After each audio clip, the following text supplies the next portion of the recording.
All right, everybody, how's it going? It is Tuesday, October 21st, 2025, and of course, we just finished with week 7 of the NFL, so it's only natural, it's only right. What comes after 7? It's 6, 7, 6, 9, 4, 2, 0.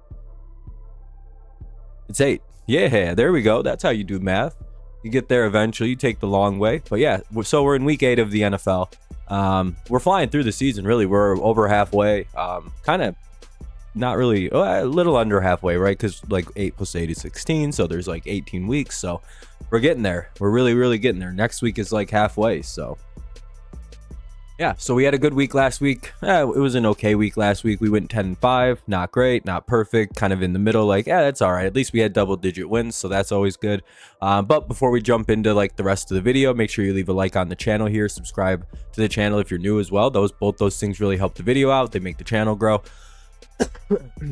But most importantly, make sure you leave a comment, right? Because that's like the most important thing for these kind of videos. It really it helps the video out also, but it's for me personally, because I like to see what people are picking. I like to see how our picks look head to head. I like to see how what your pick'em record is. I like to see like how you're doing overall week to week. I don't know, the head to head part is just kind of like the fun of doing picks every week. So make sure you leave your picks down below and I'll get to them as soon as I can. I get to every comment on the video as soon as I can. So yeah, let's jump into it. Like, subscribe, and leave your picks below.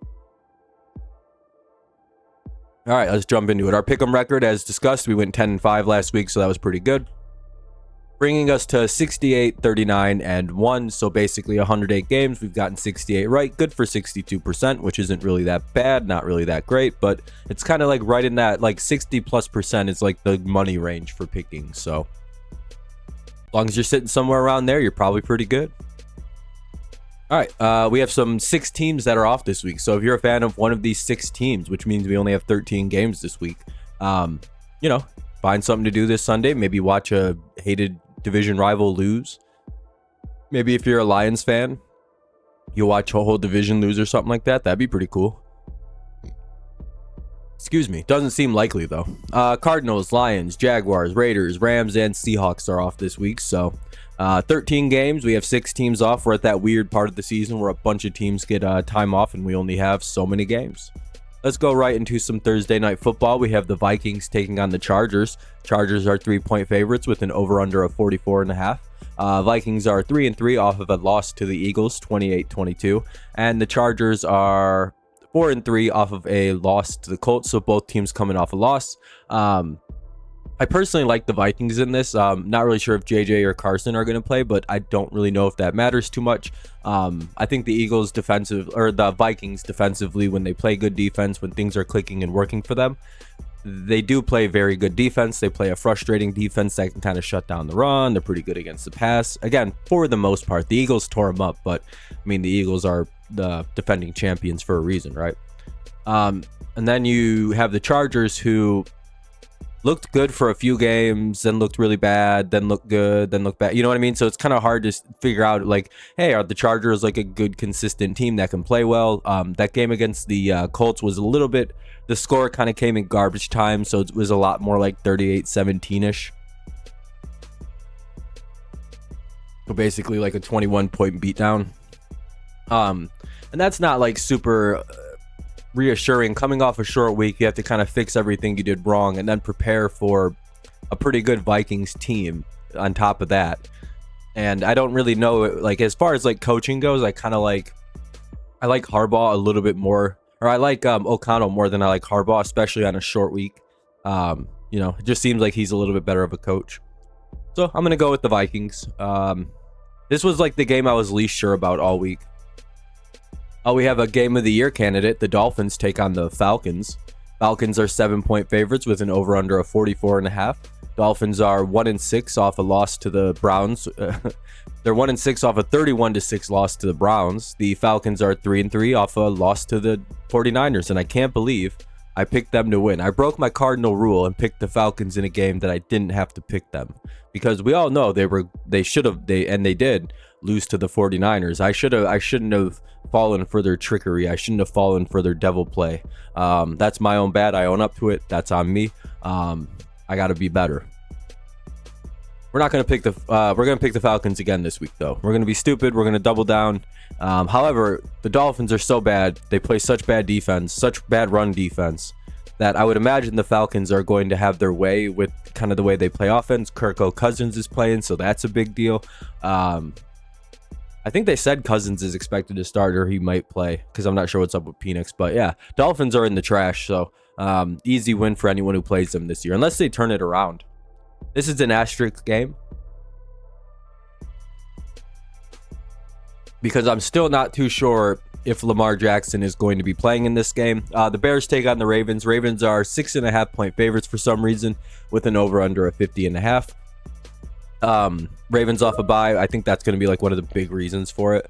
But the Bears are 4-2 off of a win versus Saints. So they've been doing very good. It's been very fun to see, like, kind of like the re-rise of the Saints and everything like that.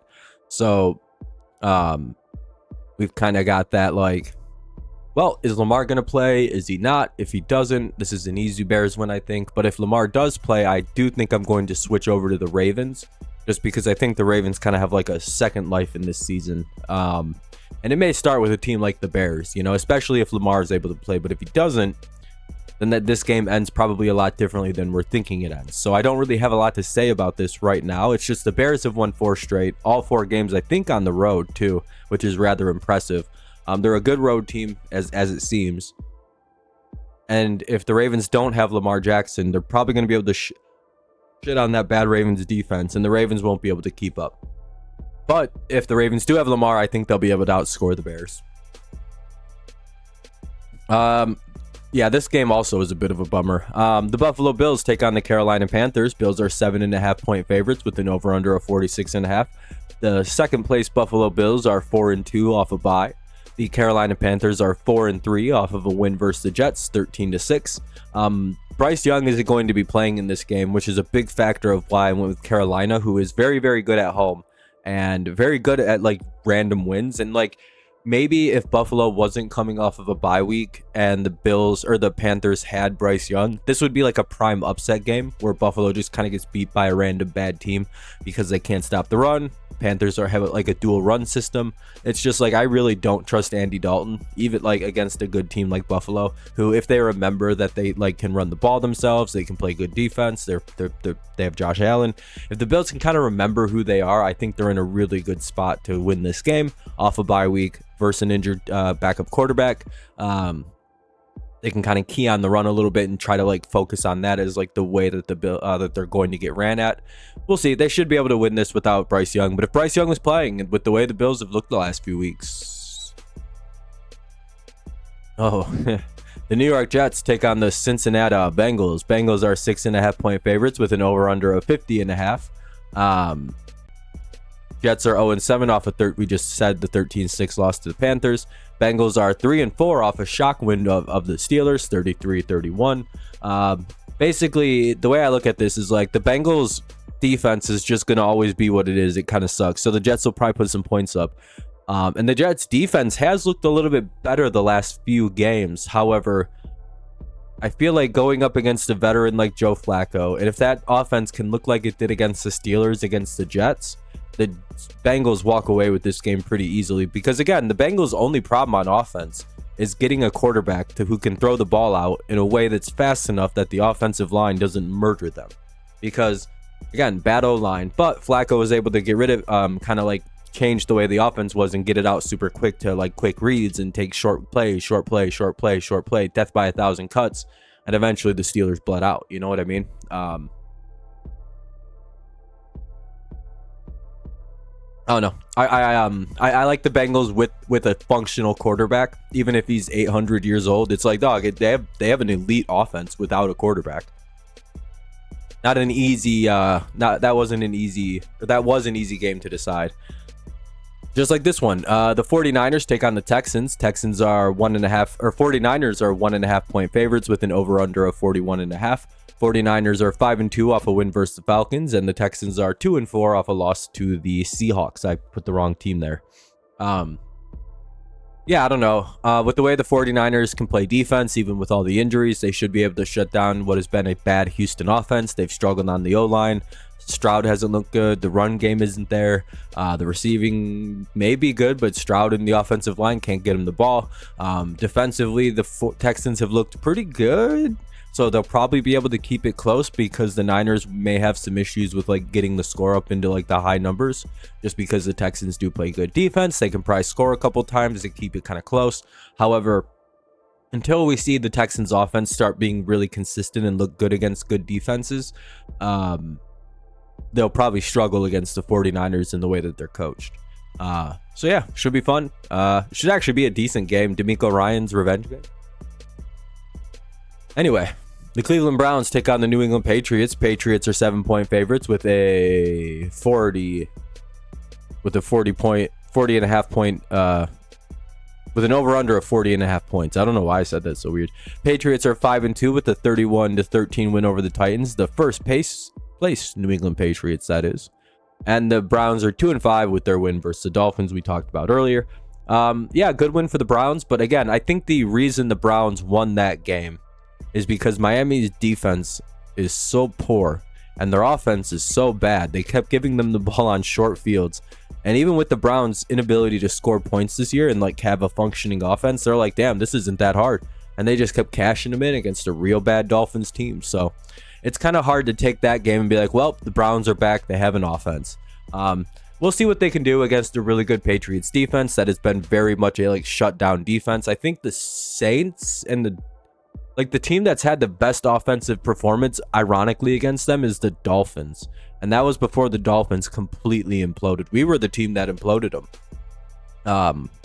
But kind of thinking about this, it's like, all right, so very good defense by the Patriots. They also play the run, which is the way the Browns move and score the football. Better than any team in the NFL. We have yet to give up over 50 yards to any singular running back. So while I do think that will probably end against the Browns this weekend, I do think that it should signal the Patriots should be able to kind of control this game.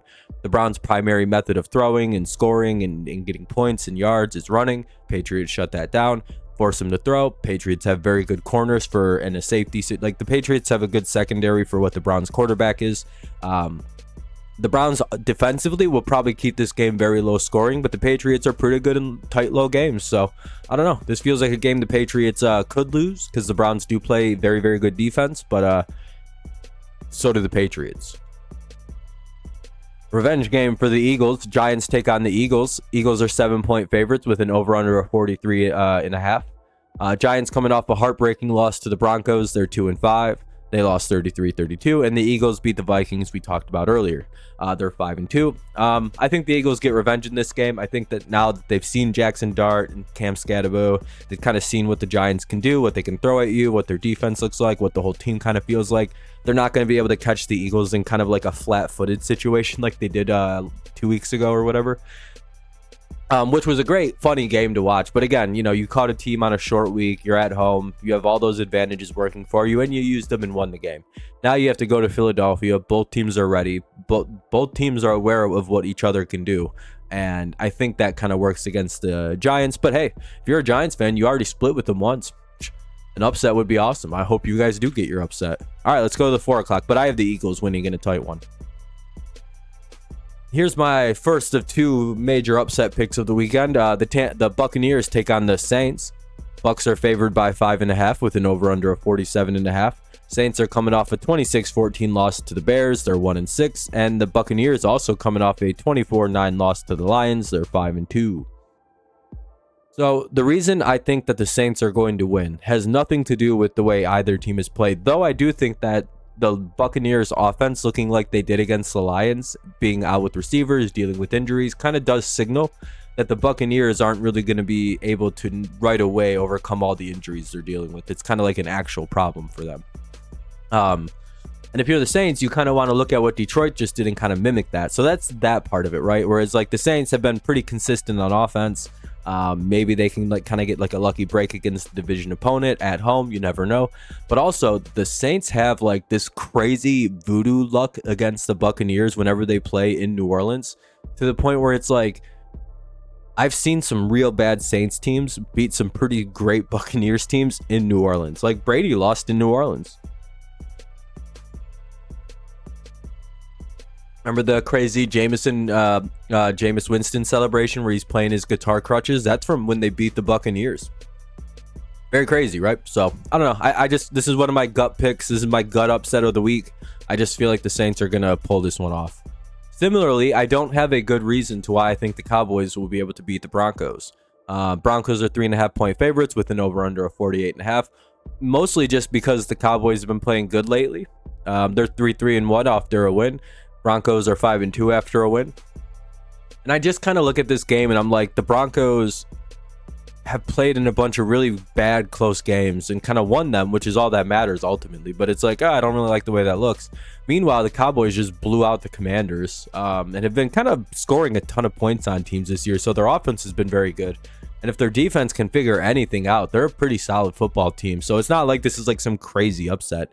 And second, it's like, if you go look at how much the Broncos get owned by the Cowboys, especially over the last several years or several meetings, it's like 8 straight wins, 6 straight wins, something like that, where it's just like, oh, this is like a significant thing that Cowboys kind of own the Broncos anytime, any place. So in my gut, I feel like these are the two upsets of the week that we're going to see, but we'll see. I don't know.